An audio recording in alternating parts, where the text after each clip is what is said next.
right.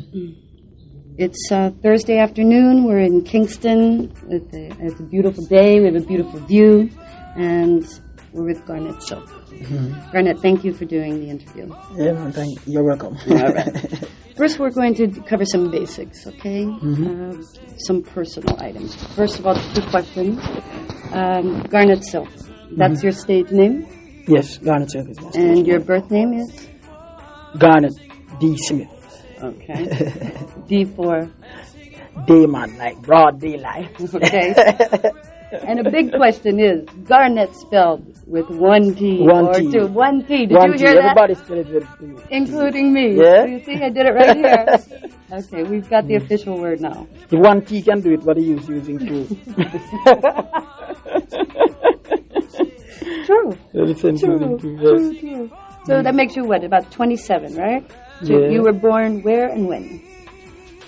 I was born in Manchester, Hatfield. No, beg your pardon. I spent so much time in Hatfield, I forgot that I was born in Brumelia, Mandeville.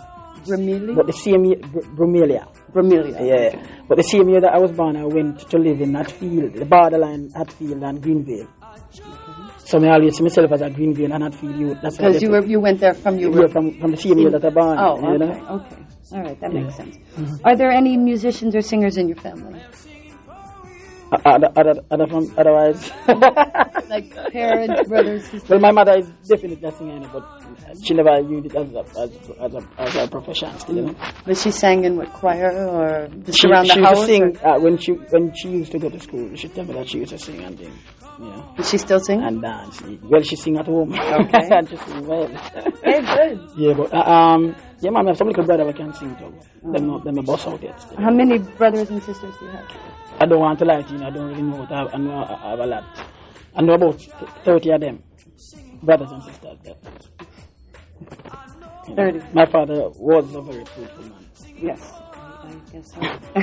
I can't imagine. And I know, I won't even say the obvious. So. All right. Where did you go to school? Hatfield, all age. Mm-hmm. And what were some of your favorite subjects? Well, to tell you the truth, you know, this is my soul. So, okay. I never really have no favorite subject. Never liked school. You never liked school? But the little time we went to school, we did well still, you know. So you just went to the elementary? Did you go beyond elementary? I leave school before all the time, you know. I leave school at the age of 14, you know. So you had... But I guess we learned the basics, you know. Learn to read and write well, and we can do mathematics. Okay. That's got you this far. You see. What about sports? Sports? I used to love football. But I love to play it more than I love to watch it. Okay. And did you play it as a youth? I played. Yeah, man, I played. You still play now? Yeah, man. At home, though. Not you know, wide, you know. Yeah, with your friends and things. And family, right? Yeah. Okay. Mm-hmm. Were you popular as a youth? As a youth? Yeah, in school. Were you like... Yeah, man, cause from me a little youth, man, you know, me I sing and DJ, so I guess that make, you know, cause a vibe, you know. Yeah, that was one of my questions. Yeah. Did you write then? Did you like to write lyrics? Yeah, man, from time to time I write my own songs, you know. Yeah.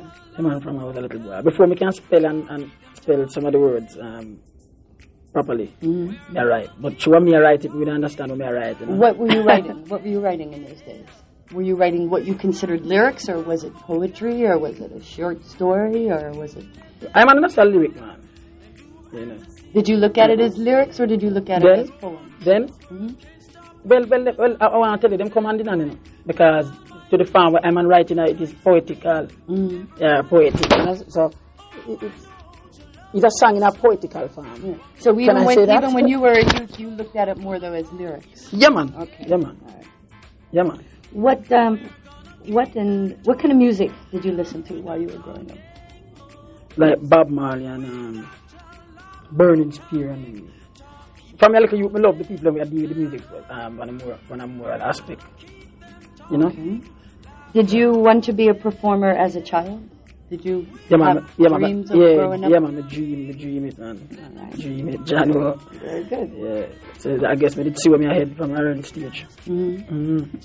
When did you decide that you wanted to be a performer? How old were you when you decided that okay, this is what I want? I started doing it from when I was 12. From 12. Yeah, man. I guess I knew that was what I wanted before I even started.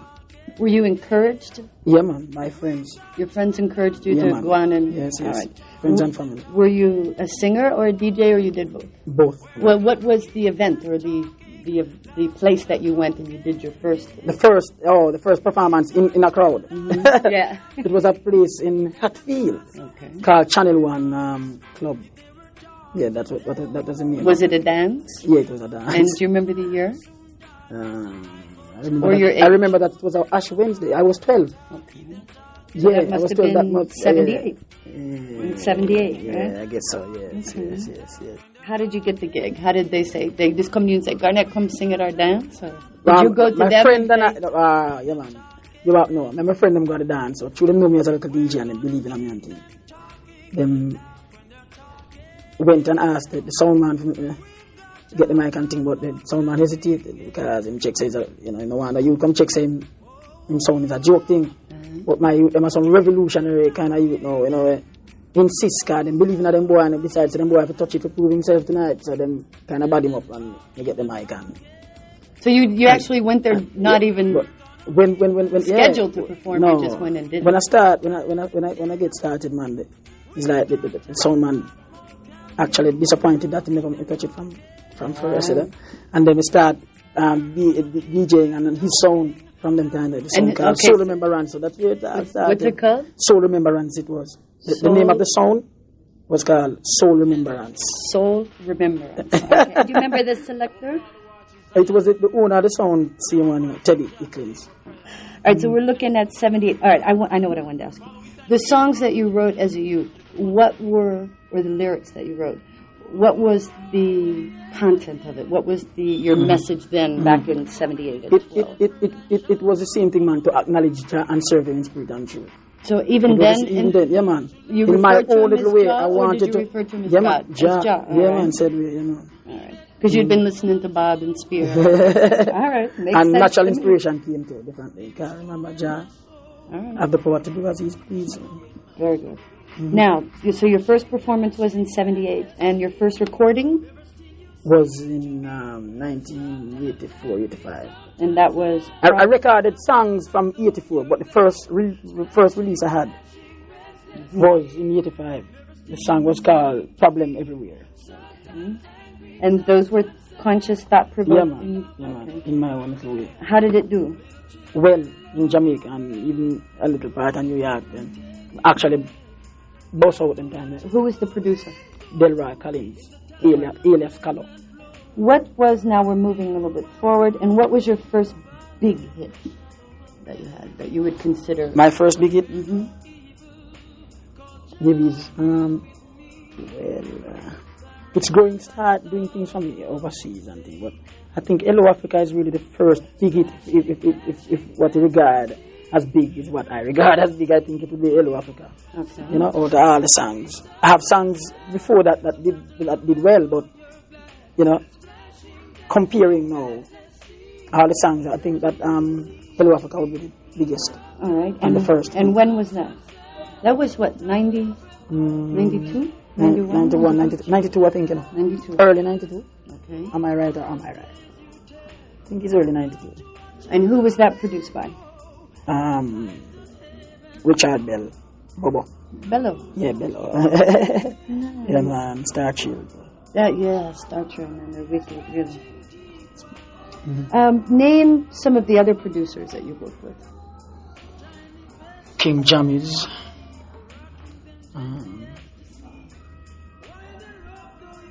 Bobby Digital. Jack Scarpio. Bello. Steely and Cleveland. Jermaine.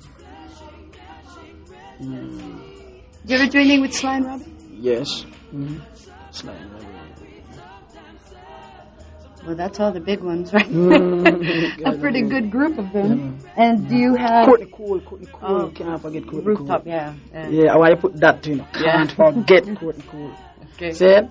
Yeah. Man. Nice Never guy. forget Courtney Cole. Do you have one that you consider a favorite? Not necessarily as a person, but as a producer who's able to bring out your style? Oh, you mean one of the producers as favorite? One that you found was the easiest or to deal with. yeah, and brought you out in the studio? Well, alright. I love the relationship with me and Courtney Cola. It's like a brotherly vibe. And Bobby Digital, I'm a bona fide. Okay. See? Good. Yeah, man, Bobby Digital, I'm a bona fide. All right. And Bello is a brother. Yeah. So those are the ones that you feel were ably, they could properly execute your sound, right? Okay. Okay, but now on the flip side, we have dancehall music. What is your definition of dancehall music? It depends on what you regard as dancehall music. Well, let's look at what the labels regard as dancehall music. The sort of a computerized sound with more of a DJ as opposed to a singer. Okay, I believe in originality at its best. And speaking of lyrical content now, I believe in conscious and pureness, pure unconsciousness. So what are your feelings about the current trend?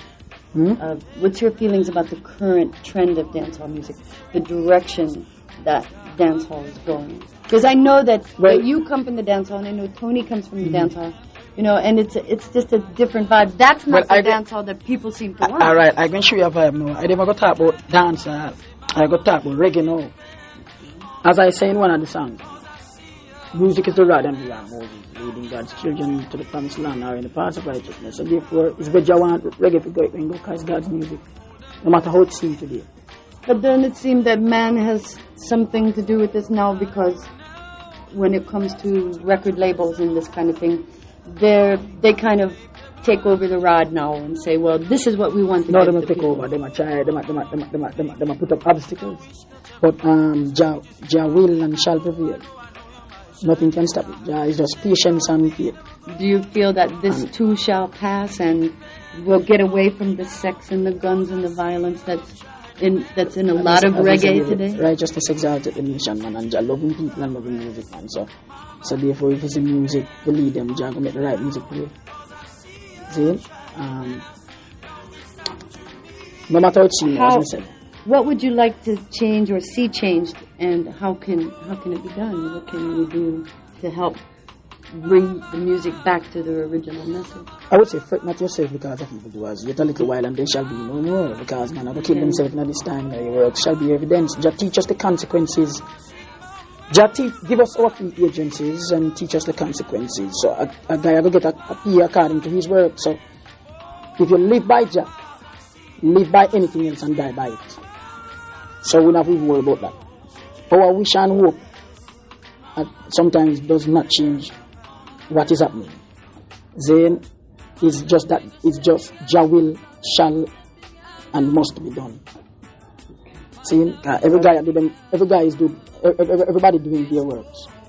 The evil man fulfilling prophecy, and the footstep of a good man is ordered by Jah. So fret not yourself.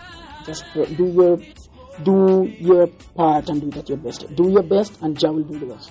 Now let's talk about your success.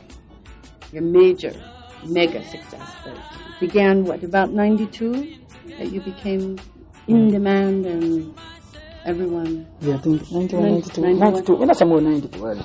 It's 94 now. So we're looking at 2 years ago. Did the magnitude, the size, and the intensity of your popularity and how people embraced you, did that surprise you? No, man, with the foresight, all of these things, we didn't know what is to come. Jah didn't make and I know aware so that it wouldn't surprise or frighten. Because what we see big is just in everything. Most of the things that people are frightened and excited over still, we just take it to the calm because we know we have to self in about the moving by Jah, as we said before. The footstep of a good man is ordered by Jah. So when we take praise, we give all praises and thanks to the Almighty God, Jah Rastafarian. And this was your goal too, right? To become a performer that would deliver a message. So yeah, man, the fact that people embraced you didn't surprise you at all. No, you were prepared for it. Yeah, man, we just encourage them to give God the praises and the thanks. It didn't shake your foundation. It didn't destabilize you. It didn't. No, we at all, no, man. Because we know it's not we, no. Only if you think it's you, then you may be frightened. And that people use and frighten themselves. Because I wonder, them visit me and them know the fullness about themselves. But we know it is Jah. So it shouldn't surprise you to Jah things are possible. Did you see yourself before the recognition that you received as the next big thing, the person to take not Bob Marley's place, but you know what I mean as far as popularity, the one, did you see yourself in that role? First of all, I never see myself as the next Bob Marley. I see Bob as the king for reggae and my brother, and we are sons of the same father. Bob done his work and Jah appoint me to do mine. But let's say before I never really see myself as no other big thing like that. Because as I said before, you're just one little thing in a side, in a Jah side. I'm a servant of Jah and the son. We just have to do what Jah ordered me for this day. So what Jah do is But if he says, okay, Garnet, you're the next big thing in reggae music, then you just accept that. We deal with lowliness, Rasta. We just little with self and big up Jah because Jah the highest. So we are servants, so we can't go on like we are not servant. We are servant of Jah. We serve God and His people.